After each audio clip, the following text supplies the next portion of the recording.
Tere! Mina olen Triinu ja mina räägin, miks minu kool on eriline.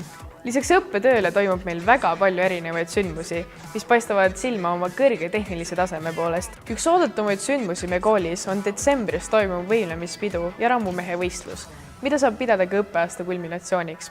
Seda korraldavad kehalise kasvatuse õpetajad ning osalejateks on pea kõik õpilased alates 6. klassist. Ühe suuremat tuntust kogu sündmus me koolis on kuristiku valimised.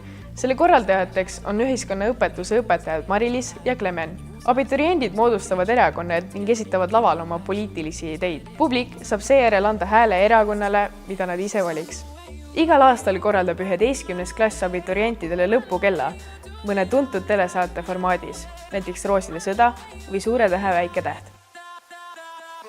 Õppeaasta lõpetab pikima traditsioonina korraldatud kooli laulu- ja tantsupidu, kus esinevad kõik kooli huviringid ning puudu ei ole ka külalised naaberkoolidest ja mujalt. Tähtsal kohal on ka liikumine ja sport, mida harrastame kogu kooli perega, korraldades lisaks koolisisestele võistlustele ka 3 korda aastas spordipäevi. Jooksvalt toimub meil aasta sees palju muudki, mida korraldab kas õpilasesindus, mõni õpilane või lennukamate ideedega õpetaja. Näiteks Halloweeni kõrvitsate lõikamine, telesaadetel põhinevad Eesti mäng ja me armastame Eestit ning palju muud põnevat.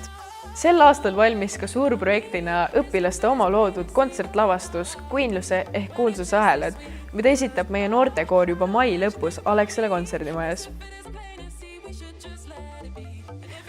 Selline on meie kool, sündmusteruhke, sportlik, positiivne.